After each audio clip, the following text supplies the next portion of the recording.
Following an overnight stop, the boys continue north through Scotland the next day to a location that couldn't be more different from the bustling metropolis of Glasgow. They're heading across the Highlands to the remote town of Aberlour in Aberdeenshire. We are off to see a guy called Hugh Jones of Knockando Woolen Mill. This is a very small, very small mill. So we're not going to find massive runs of stuff. Going to really remote provincial locations is fascinating. You're going to come across really surprising items. And this is why Drew loves going off the beaten track, because he's looking for items that you can't really find anywhere else. So we're just looking for those nice little one-offs, if at all possible. I like the word little. Yeah, little and light is what you'd like, And isn't it? on wheels, they're always good. Little, light and on wheels. Next to the van. Nestled in the remote and breathtaking Spey Valley, Knockando Woolen Mill has been producing finely woven textiles for over 200 years. Owner Hugh Jones has recently modernised the mill with newer machines housed in a purpose-built extension. But the older equipment still survives, and not all of it is needed anymore. We still manufacture on a spinning mule, which is 1870. It's a very old machine. This is what powered the woolen and cotton industries of this country, you know, 100 years ago and more. We supply a lot of estates. A lot of the estates in Scotland have got their own tweed cloths for their gamekeepers and the like. We still do quite a lot of those. I don't like to let things go, so he might find me a little bit hard. I'm nice, but I might be a bit firm with one or two things anyway, put it that way. Hello there. Hi. How you doing? Nice to meet you. Hi, I'm Hugh. Drew. Drew, hi. Hi, T. What a beautiful place. It is, isn't it? It's gorgeous. Lovely. Yeah, you're Can we have a look inside the mill? Come and see. Marvellous, wow. So, tell me about this. This is a spinning mule. A spinning what? A spinning mule. Yeah. It's spinning yarn, 120 threads at once. Wow. There you go. So, I'm fascinated now. Why on earth did you buy a woolen mill? Because it was there. Because it was there. It's a nice industry. It's a very creative industry. Yeah. But it's got the hardware as well. Yeah. Okay. Usually when we go to factories or mills, we're looking for, say, runs of baskets or runs of stools or benches, that type of thing. Here, we're not going to find that. So we're just looking for one-offs. It's nice going into somewhere and not knowing what you're going to find. It's exciting. This thing here is of interest to me. Oh, yeah. I've had loads of these, little welder's stools, we call them, welder's chairs. Yeah. I've never seen them with the wheels on. Did you put the wheels on them?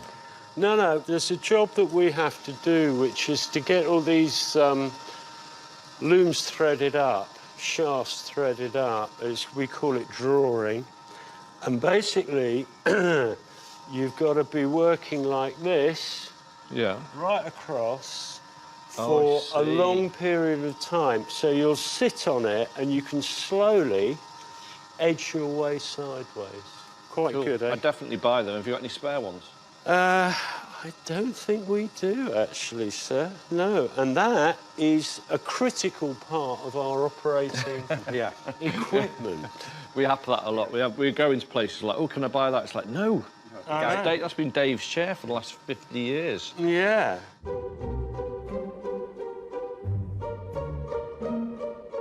This is really nice. Beautiful. I daren't put my hat down in here, you'd lose it, wouldn't you, in a second? You would, yeah. Buying so far up to the Highlands here can really pay dividends if you're clever and or lucky. Being in the middle of nowhere and buying from the middle of nowhere can turn up stuff that you wouldn't expect to survive in cities. I like these. Oh, you can't have that. Can't have those. Well, there are yarn bins. We use these all the time. Fair enough. These are great. These potentially, because there's two of them here. Right, you got. If I can. Look, there's two of them. Oh, I see. They've got You're on casters wheels. them. Yeah. Okay. These again. These.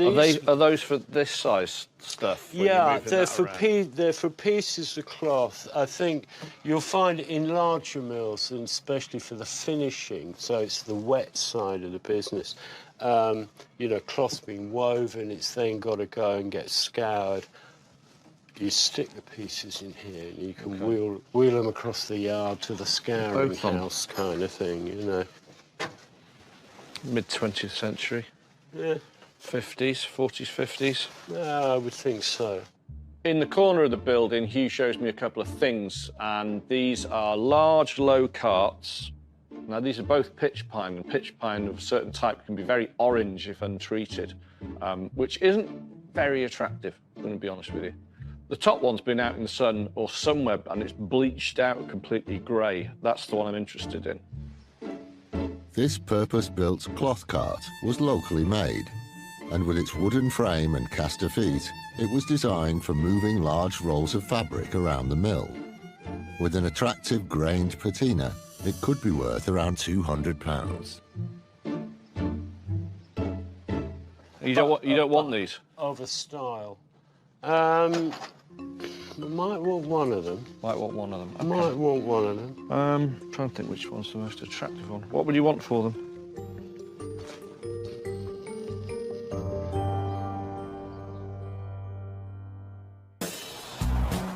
Salvage ace Drew Pritchard is at Knockandoo Woolen Mill in the Scottish Highlands. Hello there. Hi. How you doing? He's looking for one-off industrial pieces unique to the mill. I like these. Oh, you can't have that. Can't have those. And he's uncovered a wooden wool crate. What would you want for them? It's not. I mean, it's It's not a great deal of money. It's not a great deal of money, you know. I don't know if you give us 50 quid for that, would you? I'll give you... No, it's worth more than that. I was going to say... Oh, were you? Yeah. Really Got to good. be a little bit fair. I'll give you 100 quid for the top one. Okay. Is that all right? Okay. Yeah, okay, we'll go. Yeah, that's quite nice, actually. I always believe in being as fair as possible with private clients. If you're fair with somebody and pay them the right price, they'll tell 30, 40 people. It's not a bad thing to do business. Having targeted the mill to get a different part of Scotland's history, Drew's keen to see what other treasures Hugh has in store. Welcome to the stable. Here we go. Ah, I see. Yeah. Can I jump up there and have a look at that one? Absolutely. Yeah. These are old wool skips for carting yarn around. Yeah, I'll just have a quick look, see what's in there. Bunting. Tea's wardrobe. Yeah. Homemade bunting. Is it homemade bunting? Is it? Yeah, look. Tweed bunting. That is Yeah. proper posh, Yeah, isn't of it? course. There's one, Okay. Yeah. but this is the one actually I think that I'm interested in. That one's doesn't hold a huge amount of interest for me. This one, T, I'm going to need a hand, mate. Okay, it's up. We go to one of the outbuildings. There is a pair of baskets in there, but the one inside the laundry basket is a whopping oval. Well, it's for cloth. What a thing. It's in a bit of a state, it's a bit tatty, but the size is great. You know, the size is unusual, and I want it. This wool skip was handmade for the mill using locally sourced willow. Dating back to the mid-20th century, it was used for storing and transporting yarn. And although it needs some minor repairs, it could be worth around £250. It's got runners on the bottom. Skids, just skids on the bottom yeah. for pulling. Yeah. Pulling around. A little bit gone. It's done its work. It's fine. That's the it's point. fine. That's all right. Yeah. What would you like for that? I'm trying to think what would be a fair price for it.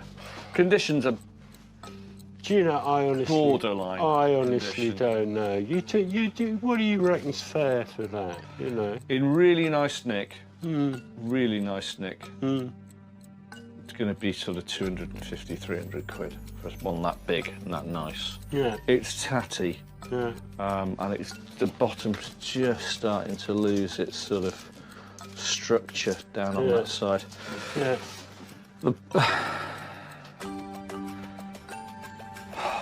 140. Yeah. That's fair enough. You fair? Is that happy? Yeah, no, that's really quite nice. So we have a deal on that. Yeah. Bought that. Yeah. Marvellous. Pleasure. Thank you. Pleasure. Paid 140 for the basket. If we can repair it cheaply enough, there's a good profit left in it. And also just a really nice item to move on. A nice item to go through our stock, through our hands, and offer to our customers. It's that sort of thing they expect from us. Drew's managed to find quality pieces that are unique to the mill. And there's one more purchase he's keen to make. Yes, I saw this when we pulled up.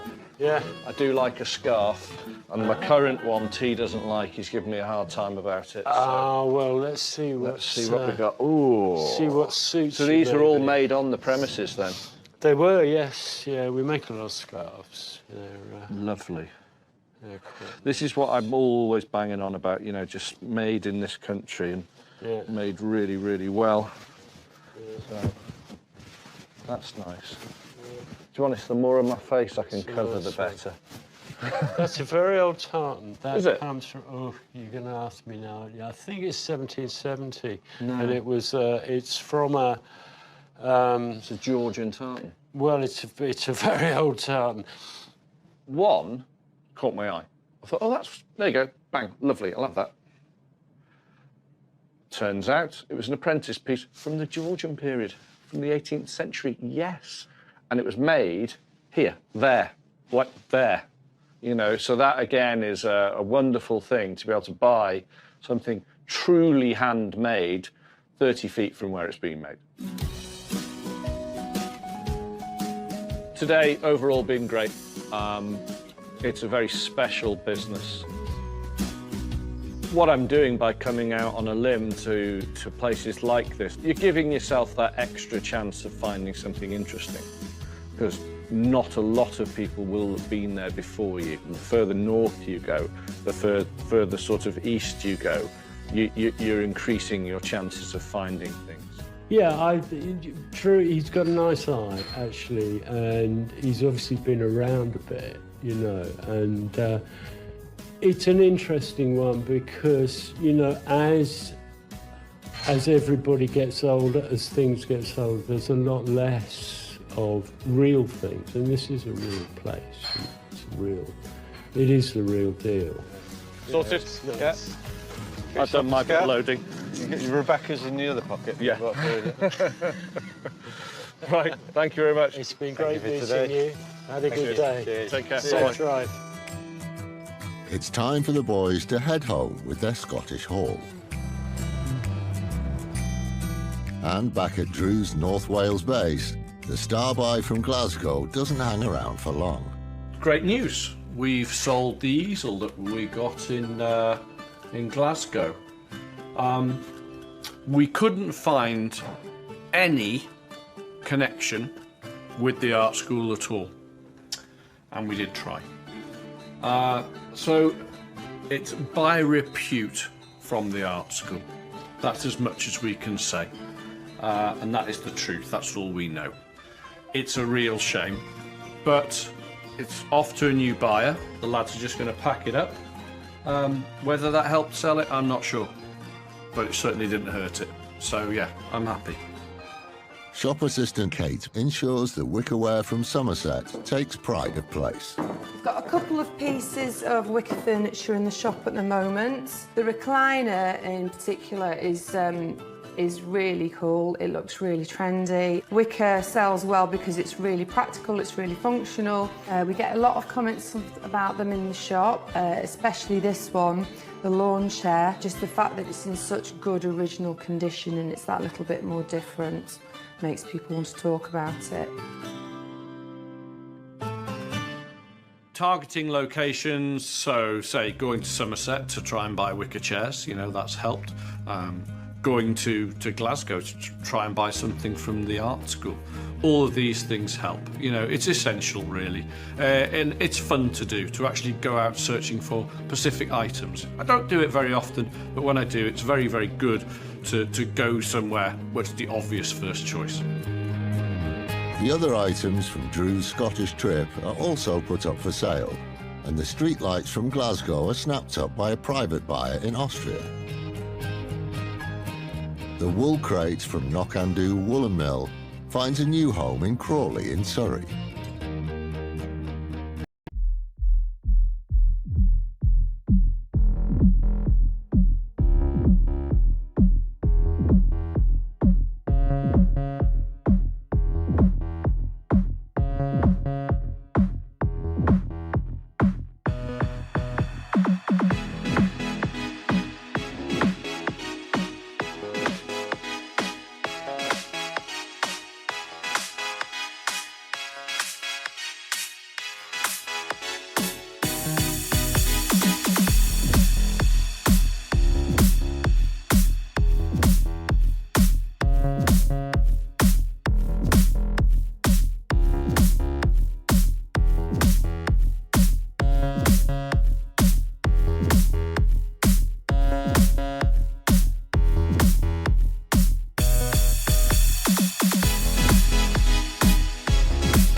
Usually when we go to factories or mills, we're looking for, say, runs of baskets or runs of stools or benches, that type of thing.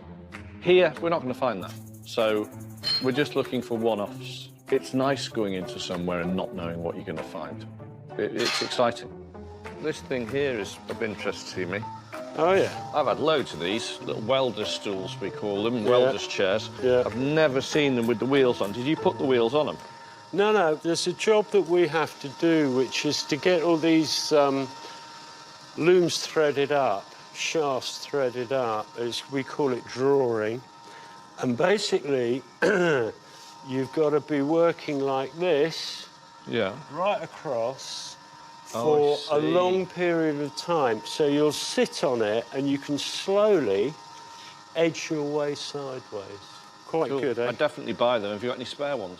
I don't think we do, actually, sir. No, and that is a critical part of our operating Yeah. equipment. We have that a lot. We go into places like, oh, can I buy that? It's like, no. That's been Dave's chair for the last 50 years. Yeah.